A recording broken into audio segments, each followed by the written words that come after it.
जय हिंद प्यारे बच्चों। तो आज की क्लास बहुत ही शानदार होने वाली है, जो कि आज की क्लास में हम पढ़ाने वाले हैं आयत।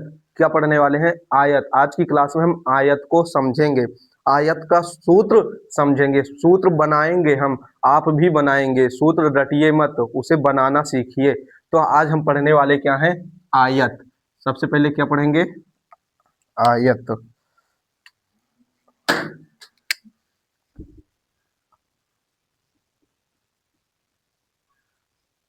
आयत।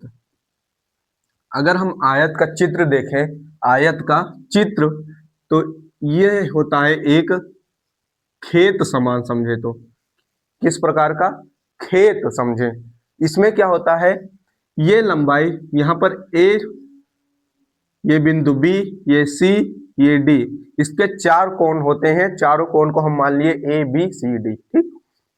जिसमें से ये लंबाई जो है यहाँ से लेकर यहाँ तक, यहाँ से लेकर यहाँ तक, और यहाँ से लेकर यहाँ तक, यानी हम बात करें A B, A B comma D C, D C की लंबाई जो है बराबर है। क्या है? बराबर है। यानी कि ये लंबाई और ये लंबाई दोनों क्या है? बराबर है। अब हम बात करें ए डी, ये वाली लंबाई ए डी, यहाँ पर बी सी, यानी A D comma B C की लंबाई क्या है? बराबर है। ये दोनों आपस में क्या है? बराबर है। ये लंबाई और ये लंबाई दोनों आपस में क्या है? बराबर है, ठीक। अब हम इस सूत्र अगर बनाना समझे, सूत्र कैसे बनता है, सबसे बेसिक पॉइंट था ये चीज। हम ये जान गए तो हम और आगे सूत्र भी बनाना जान जाएंगे। सबसे इंपॉर्टेंट बात, पहली बात ये हो गई, दूसरी ये हो गई, तीसरी बात, इसमें क्या होता है, ये जो कोण बन रहा है, इसमें कुछ कोण बन रहा है। देखिए यहाँ पर कुछ कोण बन रहा है। ये जो कोण बन रहा है, कितने अंश का कोण बन रहा है? 90 अंश का। कितने अंश का? ये कितने अंश का कोण बन रहा है? 90 अंश का। 90 अंश का कोण बन रहा है, ठीक। उसके बाद कोण हम लिख लें, कोण 90 अंश, ठीक। कितने का? 90 अंश का। अगर हम इसमें सूत्र की बात करें, तो सूत्र में परिमाप ज्ञात करना होता है। क्या? परिमाप, क्षेत्रफल और विकर्ण। सिर्फ यही तीन चीज इसमें काम आता है और काम आएगा भी आगे चलकर। इसमें सिर्फ तीन ही चीज या तीन ही सूत्र बनते हैं। परिमाप, हमने परिमाप बताया था जब हमने पढ़ाया था तो बताया था, परिमाप जो है सभी जितनी भी भुजा हैं उसकी, जितनी भी भुजा है सभी भुजाओं का योग होता है। सभी भुजाओं का योग होता है। तो सभी भुजाओं का योग यानी कि A D, D C, C B और बी ए, सभी भुजाओं का योग होता है। तो हम बात करें परिमाप की, अगर हम बात करें A B, A B, A B कितनी है? ए बी, ए बी हम यहां पर लिख लें। क्या? A B. अब हम बात करें C D, C D plus C D plus, हमें और क्या करना है? A D. क्या? A D, A D plus B C, B C, यानी हमारे पास चार भुजाएं हैं। कितनी भुजाएं हैं? चार। चारों भुजाओं का योग परिमाप कहलाता है, ठीक। देखिए और आगे, ए बी और सी डी, ये दोनों क्या है? बराबर है। हमने यहाँ पर लिखा था ए बी डी सी क्या है? आपस में बराबर हैं। यानी ये मिलकर क्या बन रही? दो बन रहे हैं। क्या? ये अगर हम यहाँ से यहाँ तक की पूरी लंबाई बात करें तो ये है ए, ये भी पूरी लंबाई है ए, ये पूरी लंबाई क्या है? बी, ये पूरी लंबाई क्या है? बी। यानी कि ए बी डी सी दोनों क्या है? ए। ये दोनों क्या है? ए। कितनी ए है? 1 2 कितने ए है? 2 ए है, तो 2 A plus A D B C, B C A D, ये दोनों क्या है? बी है। बी कितनी बी है? 1 2 कितनी बी? 2, 2 बी लिख लिए बराबर। अब हम बात करें इसमें कॉमन ले लें, जो दोनों में होता है उसे हम कॉमन लेते हैं। कॉमन क्या लेगा?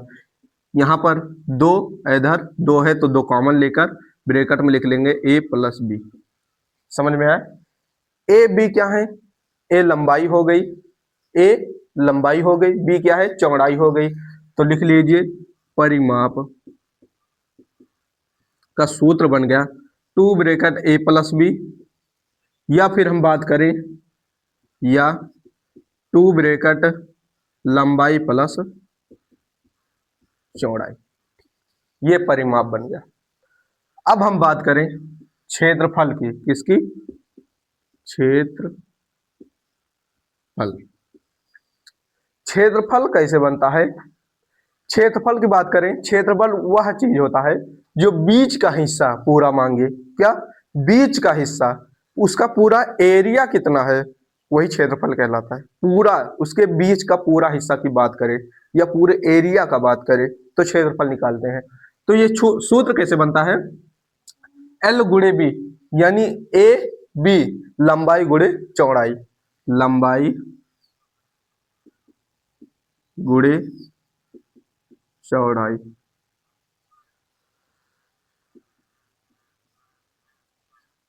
लंबाई गुणे चौड़ाई बन गया, ये मेरा सूत्र बन गया। इधर इधर परिमाप का सूत्र बन गया। अब हम बात करें विकर्ण की। विकर्ण का सूत्र कैसे बनेगा? विकर्ण का सूत्र होता है, विकर्ण होता क्या है? यहां से लेकर यहां तक की पूरी लंबाई को क्या कहते हैं? विकर्ण कहते हैं। क्या कहते हैं? विकर्ण कहते हैं। ठीक। अब हम बात करें विकर्ण का सूत्र क्या होगा? विकर्ण का सूत्र क्या होगा? हमें ये मान पता है, ये मान पता है, यही मान निकालना है। तो अगर हम इसमें एक सूत्र पढ़ेंगे आगे चलकर, या आप पढ़े होंगे, कर्ण स्क्वायर बराबर आधार स्क्वायर प्लस लंब स्क्वायर। कर्ण स्क्वायर बराबर आधार स्क्वायर प्लस लंब स्क्वायर, तो वही है कर्ण क्या मान ले हम? विकर्ण को। और आधार क्या मान ले हम? लंबाई को। लंबाई का स्क्वायर प्लस चौड़ाई का स्क्वायर, ऊपर क्या लगा देंगे? ब्रैकेट, ए रूट, सॉरी गलती हो गई, क्या? रूट। ये मेरा क्या बन गया? सूत्र किसका? विकर्ण का। ये क्षेत्रफल का, ये परिमाप। आपको समझ में आ गया होगा? परिमाप, क्षेत्रफल, विकर्ण, तीनों का सूत्र आ गया। ठीक। अब जो है इस पे हम अगर क्वेश्चन हल करें तो सबसे आसान, सबसे छोटा क्वेश्चन बनता है क्वेश्चन नंबर 1। ठीक। एक आयत की लंबाई 4 सेंटीमीटर तथा चौड़ाई 2 सेंटीमीटर है, तो परिमाप कमा क्षेत्रफल तथा विकर्ण बताइए। ठीक। सबसे पहले हम निकालते हैं, दिया क्या है लिख ले। दिया है, क्या दिया है? लंबाई 4 सेंटीमीटर, चौड़ाई 2 सेंटीमीटर। हमें निकालना क्या है? परिमाप। परिमाप का सूत्र होता है 2 ब्रैकेट लंबाई प्लस चौड़ाई, तो यानी कि 4 प्लस 2, 2 बीच में कोई चिन्ह नहीं है तो हम गुणा मानेंगे। 4 2 6, 6 दूनी 12 सेंटीमीटर आंसर आ गया। हम बात करें क्षेत्रफल निकालने के। क्षेत्रफल कैसे निकाला जाएगा? सूत्र होता है लंबाई गुणे चौड़ाई। लंबाई क्या है 4, चौड़ाई क्या है 2, 4 दूनी 8 सेंटीमीटर स्क्वायर। हमेशा ध्यान रखिएगा क्षेत्रफल जो होता है वो स्क्वायर में आता है, क्या किस में आता है, स्क्वायर में आता है। अब हम बात करें विकर्ण की, किसका, विकर्ण का। विकर्ण कैसे निकालता है, सूत्र इसका है रूट एल स्क्वायर यानी लंबाई स्क्वायर, लंबाई का स्क्वायर यानी 4 का स्क्वायर, प्लस चौड़ाई का स्क्वायर यानी 2 का स्क्वायर, रूट 4 का स्क्वायर 4 चौक 16 प्लस 2 का स्क्वायर 2 दूनी 4, 16 4 20, रूट 20 सेंटीमीटर। ये मेरा आंसर आ गया। आप सभी को बहुत ही धन्यवाद और आपको समझ में आ गया भी होगा आयत का सूत्र कैसे बनता है, परिमाप, क्षेत्रफल, विकर्ण, ठीक। और यहाँ पर जो है ये सवाल भी लग गया। इसके बाद हमारा लेक्चर 2 आएगा, आयत का लेक्चर 2 आएगा, इसमें कठिन से कठिन सवाल बनाया जाएगा। आप सभी को बहुत ही बहुत धन्यवाद। जय हिंद सभी प्यारे बच्चों को।